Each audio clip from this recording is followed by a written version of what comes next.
તમારામાંથી ઘણા બધા મિત્રો બ્લોગ બનાવતા હશે, કોઈ પણ વિડીયો બનાવતા હશે, કોઈ પણ કન્ટેન્ટ બનાવતા હશે. ઓકે, તો તેના માટે ઇમ્પોર્ટન્ટ હોય છે આપણું થંબનેલ. જો તમારે પણ થંબનેલ બનાવવું છે કંઈક મારા જેવું, તો તમે બનાવી શકો છો એકદમ ફ્રીમાં. તો તમારે કશું કરવાનું નથી. પહેલા તો તમારે મારી ચેનલ સબસ્ક્રાઇબ કરી દેવાની છે, ત્યારબાદ તમારે વિડીયોને લાઈક કરી દેવાનો છે અને ત્યારબાદ સરસ મજાની કોમેન્ટ કરી દેવાની રહેવાની છે. તો ચલો હું તમને શીખવાડું કે થંબનેલ કેવી રીતે બનાવવું. તો ચલો સ્ટાર્ટ કરીએ. એઆઈ દ્વારા થંબનેલ બનાવવાનું. તો એઆઈ દ્વારા થંબનેલ બનાવવું તો પહેલા તમારે જરૂર પડશે એક એઆઈ ટૂલની. એ એઆઈ ટૂલનું નેમ છે જેમિની. ગૂગલ જેમિની તમને મળી જશે મોબાઈલ પ્લે સ્ટોર, અથવા તો તમે ડાઉનલોડ હશે, ન હોય તો તમારે ડાઉનલોડ કરી લેવાની છે પ્લે સ્ટોરમાં જઈને. ઓકે, મેં પહેલેથી ડાઉનલોડ કરેલી જ છે. ચલો ગૂગલ જેમિનીને હવે ઓપન કરી લઈએ. ઓપન થઈ ગઈ છે મિત્રો. તમે દેખી શકો છો કે મારું એક આખું અલગ ફોલ્ડર છે, આઈફોન સેક્શન અનબોક્સિંગ. હું જ્યાંથી વિડીયો બનાવું છું ત્યાંથી એક પેલું ફોલ્ડર છે મારું, દેખી શકો છો તમે. એમાં મેં બધા દેખો તમે કે જેટલા મેં થંબનેલ બનાવ્યા છે એ બધા થંબનેલ નો આઇકન છે. જે પણ એડિટિંગ કરું છે, મતલબ કે થંબનેલ નો સુધારા વધારા કરો તો હું કમાન્ડ આપીને કરાવી શકું છું. તો તમે દેખી શકો છો મારા બધા થંબનેલ આ જ ફોલ્ડરમાં છે. એટલે કે હું એક જ થંબનેલ એક જ એવું રાખ્યું છે, એટલે એના અંદર બધે મારા થંબનેલ બની શકે. હું દરરોજ મારે જ્યારે વિડીયો અપલોડ કરવો હોય ત્યારે હું એના અંદર જઈ અને બીજું કમાન્ડ આપીને બીજું હું થંબનેલ તૈયાર કરાવી શકું છું. એના માટે મેં તૈયાર કરેલું છે. ઓકે, અને સાઈડમાં તમે દેખી શકો છો પ્લસ નું આઇકન હશે, દેખી શકો છો. પછી તમે દેખો પ્લસ વાળા આઇકન ઉપર ક્લિક કરવાનું રહેશે અને પછી તમારી ગેલેરીનું જે ઓપ્શન હશે તેના ઉપર ક્લિક કરીને તમારી ગેલેરી ખોલી લેવાની છે. તમારા પર જેટલા પણ જે ફોટોઝ હશે, વિડીયો હશે તે તમને દેખાઈ રહેવાના છે. ઓકે, ક્યાંય બહાર ગયા છો તમે અથવા કોઈ વિડીયો વિશે થંબનેલ બનાવવા માંગી રહ્યા છો તો તેને પહેલા તમારે સિલેક્ટ કરીને લેવાના છે. જે ધારો કે હું અંબાજી ગયો હતો તો તે અંબાજીનો મેં ફોટો સિલેક્ટ કર્યો છે, પછી મારો સિલેક્ટ કર્યો છે. એવી રીતે અલગ અલગ ફોટો સિલેક્ટ કરી લેવાના છે. મેન જે પાર્ટ તમે મેન થંબનેલ જે ટાઇટલ રાખવાના છો, વિડીયોનો તમે ટાઇટલ રાખવાના છો, તેનો તમારે એક ફોટો સિલેક્ટ કરી લેવાનો છે. ઓકે, તો એ સિલેક્ટ કરી લીધો છે અને હવે તમને દેખાઈ રહ્યું છે. તમે જેટલા પણ ફોટો સિલેક્ટ કરશો એ ફોટો અહીંયા તમને ઉપર દેખાઈ રહેશે. ડિસ્ક્રાઇબ યોર પિક્ચર ઉપર તમને દેખાઈ રહેવાના છે. ઓકે, પછી તમારે ડિસ્ક્રાઇબ યોર પિક્ચર રહ્યું ત્યાં તમારે એને વર્ણન કરી દેવાનું છે. ધારો કે હું આજે અંબાજી ગયો હતો, આજે મેં વિડીયો બનાવ્યો છે અને એ વિડીયો દ્વારા હું એક થંબનેલ બનાવવા માંગુ છું. મેં ઉપર જેટલા ફોટો સિલેક્ટ કરેલા છે એ ફોટો દ્વારા તમે મને એક થંબનેલ બનાવીને આપો. ઓકે, એ વિડીયો બનાવી દીધા પછી તમારે મેન જે તમે ટોપિક હોય, તમારો ફોટો હોય અથવા કોઈ પ્લેસ નો ફોટો હોય, જગ્યા હોય,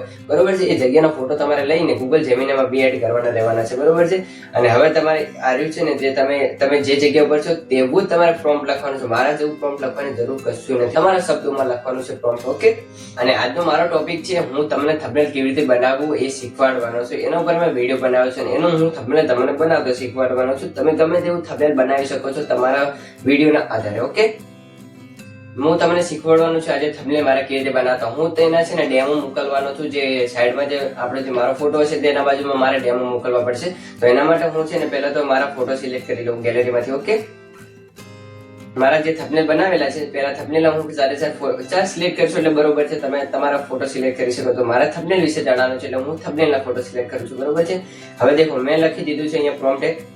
દેખો આજે મારે બનાવવાનો છે મારે થંબનેલ કેવી રીતે બનાવવું અને મારું થંબનેલ હું કેવી રીતે બનાવ્યું છે એના વિશે મેં પ્રોમ્પ્ટ લખ્યું છે. તમારે એવી રીતે અલગ અલગ લખી દેવાનું છે. ઓકે, તો સૌપ્રથમ મેં લખ્યું છે, દેખી શકો છો. આજે મેં એક વિડીયો બનાવ્યો છે અને જે બ્લોગનું થંબનેલ કેવી રીતે બનાવવું, થંબનેલ. ઓકે, થંબનેલ કેવી રીતે બનાવવું છે, વ્લોગનું જે પેલું જે થંબનેલ હોય છે ફોટો, એ પણ એઆઈ ની મદદથી અને મારો તથા મારા બનાવેલા થંબનેલનો ફોટો મોકલ્યો છે તેના પરથી મને સારું અને યોગ્ય થંબનેલ બનાવીને આપો. એવી રીતે તમારે કોઈ પણ તમારા શબ્દોમાં લખી દેવાનું છે. તમે ક્યાં ગયા છો, તમારા પ્લેસનું નામ અથવા કોઈ બી જગ્યાનું નામ. તો હું બનાવવાનો છું થંબનેલ, એટલા માટે મેં થંબનેલના ફોટા ડેમો મોકલ્યા છે સાઈડમાં લગાવવા માટે, એટલે તમને ખબર પડે કે કયા હું થંબનેલ બનાવું છું. ઓકે, તો સૌપ્રથમ દેખી શકો છો હવે આપણે કમાન્ડ આપી દીધું છે અને હવે તેને આપણે સાઈડમાં જે સેન્ડ નું ઓપ્શન છે તેના ઉપર ક્લિક કરી દઈશું અને હવે ગૂગલ જેમિની જે લોડિંગ થશે અને ત્યારબાદ છે ને આપણે એક થંબનેલ બનાવીને આપશે ઇન્ટરેસ્ટિંગ ને સારું. 1-5 મિનિટ સુધી ગૂગલ જેમિની લોડ લેશે અને ત્યારબાદ તમારો સરસ મજાનો થંબનેલ બનીને રેડી થઈ જશે. તો ચાલો કન્ટિન્યુ. દેખો તો મિત્રો હવે દેખો જેમિની દ્વારા આપણને આપવામાં આવ્યું છે થંબનેલ જે આપણે કીધું હતું તે પ્રમાણે જ. બરોબર છે, અને એનું ટાઇટલ એને એવું રાખ્યું છે જેમિની ખુદ રાખશે. ઓકે, ટાઇટલ તમે જેમ કહેશો એ પ્રમાણે એની રીતે ખુદ જે સારું સરસ લાગશે તે ટાઇટલ મૂકી દેશે. ઓકે, તો દેખી શકો મારું ટાઇટલ ખુદ જેમિનીએ મોકલ્યું છે. તો વ્લોગ થંબનેલ બનાવો એઆઈ થી સરળ અને પ્રો. જો આખરે કઈ રીતે થયું. પછી દેખો મેં તમને કીધું હતું કે મેં 4 ડેમો ફોટો મોકલ્યા છે, તો તેના તમે દેખી શકો છો કે 4 ફોટો પણ જેમિની એડ કરેલા છે. પછી તમારે એ ફોટો પર ક્લિક કરીને તમારે થંબનેલ ખોલી લેવાનો છે, બરોબર છે. આ થંબનેલ તમને દેખાઈ જશે અને પછી સાઈડમાં તમે દેખી શકો છો કે સેવ નું ઓપ્શન આપેલું છે.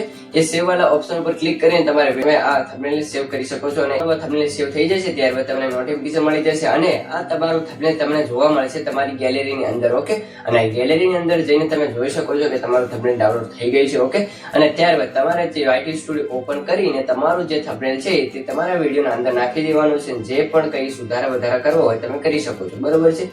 તો YouTube ને લગતા કોઈ પણ કામકાજ માટે આપણી ચેનલ સબસ્ક્રાઇબ અને વિડીયોને લાઈક કરી નાખજો. તો મળીએ નવા વિડીયોમાં, ત્યાં સુધી બધા મિત્રોને જય માતાજી.